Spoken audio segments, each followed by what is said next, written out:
आज हम कक्षा 9 की पुस्तक स्पर्श भाग 1 की रिकॉर्डिंग करेंगे।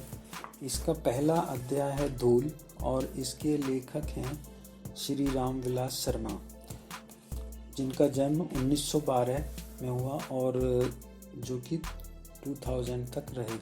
तो इसकी हम लेखक परिचय की बात करते हैं। रामविलास शर्मा का जन्म उत्तर प्रदेश के उन्नाव जिले में सन 1912 में हुआ। प्रारंभिक शिक्षा गांव में पाई। उच्च शिक्षा के लिए लखनऊ आ गए। वहां से इन्होंने अंग्रेजी में एमए किया और विश्वविद्यालय के अंग्रेजी विभाग में प्राध्यापक हो गए। प्राध्यापन काल में ही इन्होंने पीएचडी की उपाधि अर्जित की। लेखन के क्षेत्र में पहले कविताएं लिखकर फिर एक उपन्यास और नाटक लिखने के बाद पूरी तरह से आलोचना कार्य में जुट गए। रामविलास शर्मा प्रगतिशील आलोचना के सशक्त हस्ताक्षर माने जाते हैं। इन्होंने गोस्वामी तुलसीदास और महाप्राण निराला के काव्य को नए निष्कर्ष पर परखा। रामविलास शर्मा की प्रमुख कृतियां हैं भारतेंदु और उनका युग, महावीर प्रसाद द्विवेदी और हिंदी नवजागरण, प्रेमचंद और उनका युग, निराला की साहित्य साधना 3 खंड, भारत के प्राचीन भाषा परिवार और हिंदी 3 खंड, भाषा और समाज, भारत में अंग्रेजी राज और मार्क्सवाद, इतिहास दर्शन, भारतीय संस्कृति और हिंदी प्रदेश, गांधी, अंबेडकर, लोहिया और भारतीय इतिहास की समस्याएं, बुद्ध, वैराग्य और प्रारंभिक कविताएं, सदियों के सोए जाग उठे कविता, पाप के पुजारी नाटक, 4 दिन उपन्यास और अपनी धरती अपने लोग आत्मकथा।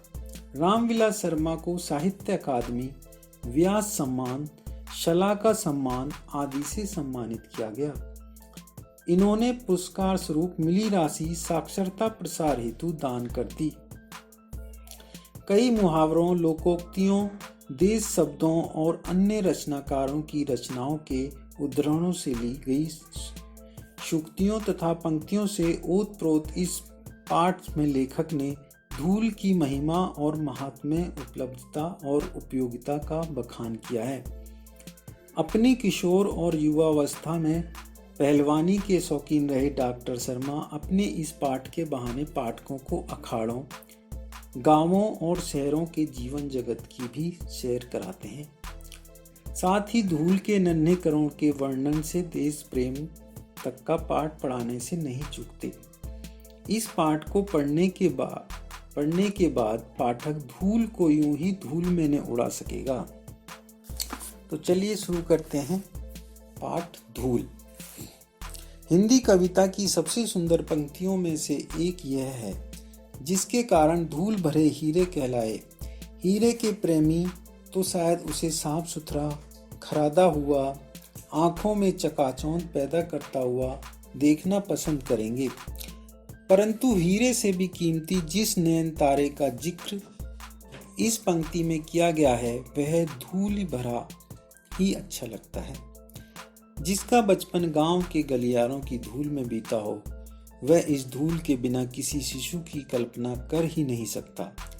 फूल के ऊपर जो रेणु उसका श्रृंगार बनती है, वही धूल शिशु के मुंह पर उसकी सहज पार्थिवता को निखार देती है। अभिजात वर्ग ने प्रसाधन सामग्री में बड़े बड़े आविष्कार किए, लेकिन बालकृष्ण के मुंह पर छाई हुई वास्तविक गोधूली की तुलना में वह सभी सामग्री क्या धूल नहीं हो गई। हमारी सभ्यता इस धूल के संसर्ग से बचना चाहती है। वह आसमान में अपना घर बनाना चाहती है। इसलिए शिशु भोलानाथ से कहती है, धूल में मत खेलो, भोलानाथ के संसर्ग से उसके नकली सलमे सितारे धुंधले पड़ जाएंगे। जिसने लिखा था, धन्य धन्य वे हैं नर मेले जो करत गात, कनिया लगाए धूल ऐसे ललिकान की, उसने भी मानो धूल भरे हीरों का महत्व कम करने में कुछ उठाने रखा था। धन्य धन्य में ही उसने बड़प्पन को विज्ञापित किया।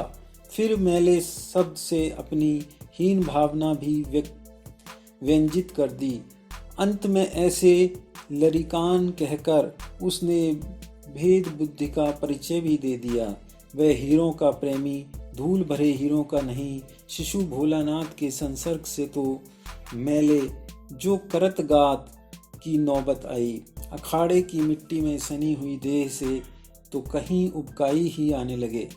जो बचपन में धूल से खेला है वह जवानी में अखाड़े की मिट्टी में सनने से कैसे वंचित रह सकता है। रहता है तो उसका दुर्भाग्य है, और क्या। यह साधारण धूल नहीं है, वरन तेल और मट्ठे से सिझाई हुई वह मिट्टी है जिसे देवता पर चढ़ाया जाता है। संसार में ऐसा सुख दुर्लभ है। पसीने से तर बदन पर मिट्टी ऐसे फिसलती है जैसे आदमी कुआं खोद कर निकलता हो। उसकी मांसपेशियां फूल उठती हैं, आराम से वह हरा होता है। अखाड़े में निर्द्वंद्व चारों खाने चित्त लेटकर अपने को विश्व विजयी लगाता है। मिट्टी उसके शरीर को बनाती है, क्योंकि शरीर भी तो मिट्टी का ही बना हुआ है। शरीर और मिट्टी को लेकर संसार की असारता पर बहुत कुछ कहा जा सकता है, परंतु यह भी ध्यान देने की बात है कि जितने सारत्व जीवन के लिए अनिवार्य हैं वे सब मिट्टी से ही मिलते हैं। जिन फूलों को हम अपनी प्रिय वस्तुओं का उपमान बनाते हैं वे सब मिट्टी की ही उपज हैं। रूप, रस, गंध, स्पर्श इन्हें कौन संभव करता है। माना कि मिट्टी और धूल में अंतर है, लेकिन उतना ही जितना शब्द और रस में, देह और प्राण में, चांद और चांदनी में। मिट्टी की आभा का नाम धूल है और मिट्टी के रंग रूप की पहचान उसकी धूल से ही होती है। ग्राम भाषाएं अपने सूक्ष्म बोध से धूल की जगह गर्द का प्रयोग कभी नहीं करती। धूल वह जिसे गोधूली शब्द में अपने अमर कर दिया है। अमराइयों के पीछे छिपे हुए सूर्य की किरणों में जो धूल सोने की मिट्टी कर देती है, सूर्यास्त के उपरांत लीक पर गाड़ी के निकल जाने के बाद जो रुई के बादल की तरह या एरावत हाथी के नक्षत्र पथ की भांति जहाँ की तथा स्थिर रह जाती है। चांदनी रात में मेले जाने वाली गाड़ियों के पीछे जो कवि कल्पना की भांति उड़ती चलती है, जो शिशु के मुंह पर फूल की पंखुड़ियों पर साकार सौंदर्य बनकर छा जाती है, धूल उसका नाम है। गोधूली पर कितने कवियों ने अपनी कलम नहीं तोड़ दी, लेकिन यह गोधूली गांव की अपनी संपत्ति है जो शहरों के बाटे नहीं पड़ी। एक प्रसिद्ध पुस्तक विक्रेता के निमंत्रण पत्र में गोधूली की बेला में आने का आग्रह किया गया था, लेकिन शहर में धूल धक्कड़ के होते हुए भी गोधूली कहाँ। यह कविता की विडंबना थी। और गांवों में भी जिस धूल को कवियों ने अमर किया है वह हाथी घोड़ों के पग संचालन से उत्पन्न होने वाली धूल नहीं है, वरन गोपालों के पदों की धूली है। नीचे को धूरी समान वेद वाक्य नहीं है। सती उसे माथे से, योद्धा उसे आंखों से लगाता है। यूलिसिस ने प्रवास से लौटने पर इथाका की धूली चूमी थी। यूक्रेन के मुक्त होने पर एक लाल सैनिक ने उसकी श्रद्धा से वहां भी धूली का स्पर्श किया था। श्रद्धा, भक्ति, स्नेह इनकी चरम व्यंजना के लिए धूल से बढ़कर और कौन साधन है। यहाँ तक कि घृणा, असूया आदि के लिए भी धूल चाटने, धूल झाड़ने आदि की क्रियाएं प्रचलित हैं।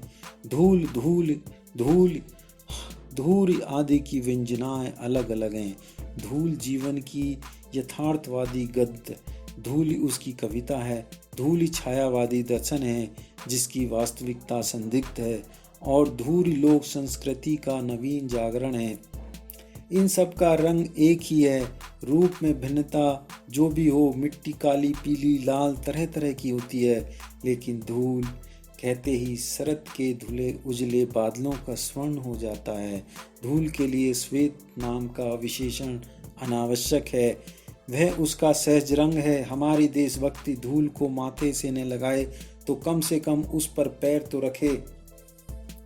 किसान के हाथ पैर मुंह पर छाई हुई यह धूल हमारी सभ्यता से क्या कहती है। हम कांच को प्यार करते हैं, धूल भरे हीरे में धूल ही दिखाई देती है, भीतर की भांति आंखों से ओझल रहती है, लेकिन ये हीरे अमर हैं और एक दिन अपनी अमरता का प्रमाण भी देंगे। अभी तो उन्होंने अटूट होने का ही प्रमाण दिया है। हीरा वही घन चोट न टूटे, वे उस वे उलटकर चोट भी करेंगे और तब कांच और हीरे का भेद जानना बाकी न रहेगा। तब हम हीरे से लिपटती हुई धूल को भी माथे से लगाना सीखेंगे। आर्ट समाप्त।